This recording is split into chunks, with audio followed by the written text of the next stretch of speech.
spawned in the light years of space, unleashed to take over the bodies and souls of the people of our planet.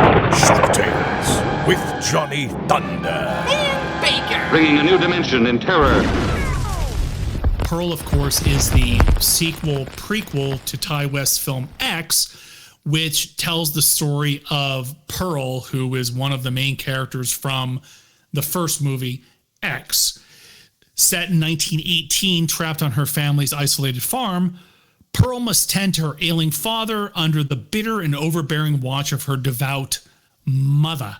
Lusting for a glamorous life like she's seen in the movies in Hollywood, Pearl finds her ambitions, temptations, and repressions all colliding in this origin story of X's iconic villain murderess. So we obviously weren't doing this when X came out, but I was so stoked out of the blue, I kind of just wasn't even aware that Ty West was doing another movie called X. So X, of course, was set in 1978, and it was about a bunch of people filming a porn flick, and they're looking for a location to do it.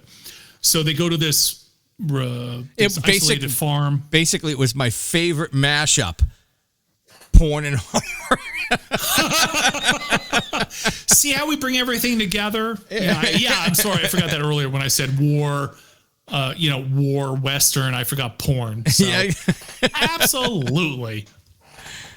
And I'm a big fan of Ty West. I know he has his critics, but I just absolutely loved it. I love the slow burns because I thought it was really, really great in terms of just the performances and just the way that he built the characters and got through everything. Mia Goth, I thought was fantastic in the first film. And here she also plays Pearl. Again, I think we're going to try to avoid kind of a spoilery thing, but yeah, try not to. What I really like, you had one aesthetic. It was like sort of the burned out 70s Texas Chainsaw Massacre meets Eaten Alive vibe from X.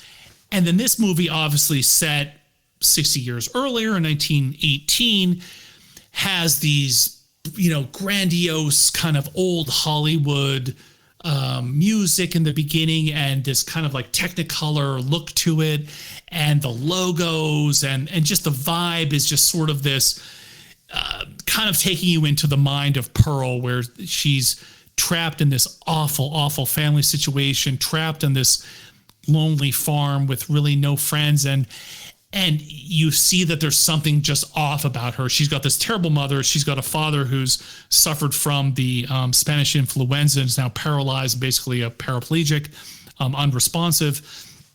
And she just has these grandiose ideas of escaping from there. So, what I always appreciate about these films is where you see really the devolution of the character and you just literally watch her lose her mind. There's allusions to some bad things that she's done. Her mother tells her that she's a bad person. But for the most part, it's kind of like, blah, blah, blah. And everything's, hey, I'm happy, we.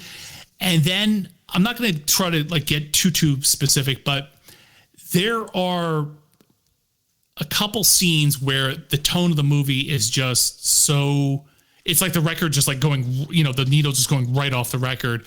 When the family sits down to have dinner in the middle of a thunderstorm, where finally the mother confronts Pearl about things that she's been doing, and Pearl reacts to her, it is just this grandiose thunderstorm and just violence and all this pent-up anger, and you've got this dialogue and this monologue from the mother. You've got Pearl reacting, and I will say at the end, there is this, I swear, Mia Goth does at least 10 to 15 minutes of a dialogue that I literally sat there.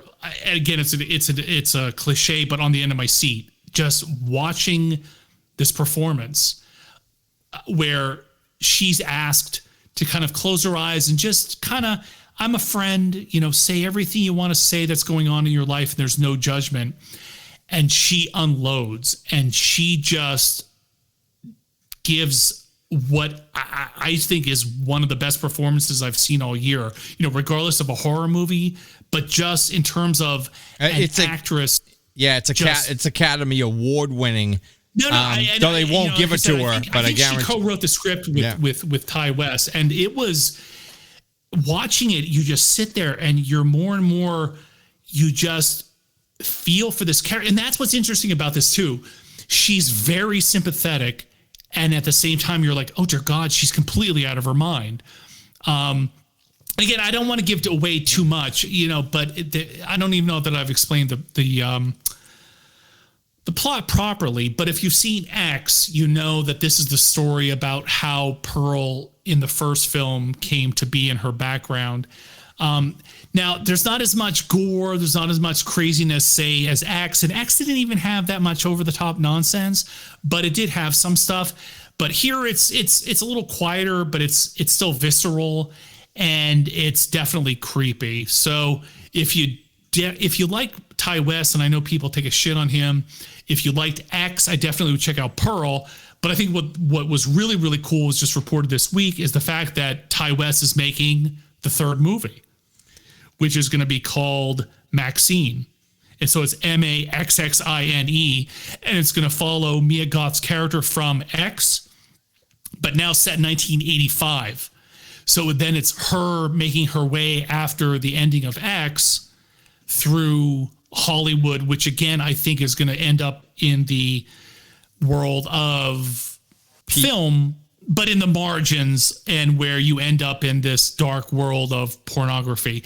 And what I loved is there were parallels between Pearl and X. You had the ideas of youth, and you had the idea of beauty and film and this Hollywood glamour and pornography. And it really, what I want to do now is watch Pearl and then go back and watch X, because I'm sure there's a lot of stuff that we missed in X that we didn't pick up on. But I definitely recommend it. Like I said, just for Goth's performance. I mean, she really, really carries the film. Like I said, those two scenes, especially the dinner scene and that monologue at the end,